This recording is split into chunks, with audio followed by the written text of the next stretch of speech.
Vou falar agora da decisão do STF que concede a oportunidade dos réus delatados falarem por último nas alegações finais. Essa decisão carrega argumentos favoráveis e argumentos desfavoráveis. Vou falar agora dos argumentos favoráveis.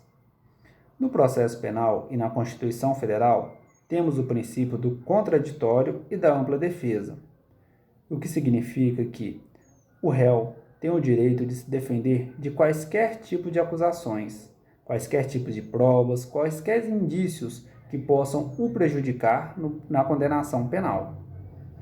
A delação, quando é feita por um dos réus, sem dúvida nenhuma, pode sim prejudicar o réu delatado. Há autores que defendem o seguinte, que quando um dos réus realiza a delação, ele estaria se perdoando com o Estado, participando até de certa forma como parte. Sendo assim, nada seria mais justo do que garantir ao réu delatado a chance de se defender dessa delação. Devido ao fato de a delação ser um dos institutos novos do Código de Processo Penal, ainda não temos uma lei regulamentando esta ordem das alegações finais. Por isso, utilizamos no Código de Processo Penal o seguinte entendimento, de que quando existe uma lacuna, devemos utilizar como fonte formal os princípios gerais do direito. E dentre esses princípios que foram utilizados no STF são o do contraditório e da ampla defesa. Em relação a nulidades, temos três entendimentos. O primeiro é o seguinte, que o processo deve ser anulado. Por quê? Como o réu não conseguiu falar por último, o réu delatado não conseguiu falar por último nas alegações finais, houve uma violação aos princípios do contraditório e da ampla defesa. Essa violação gera um prejuízo presumido, e esse prejuízo presumido acarreta a nulidade absoluta.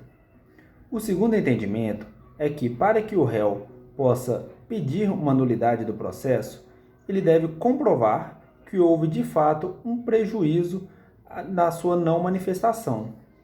Ou seja, já ocorreu o processo, já ocorreu a delação. O réu, como não conseguiu falar por último nas alegações finais, ele tem que comprovar que esta falta de defesa o impediu de repente, reverter a condenação. E o terceiro entendimento é que só valeria para aqueles em que a defesa requereu ao Poder Judiciário a oportunidade de falar por último e o Poder Judiciário, como juiz, não concedeu essa oportunidade.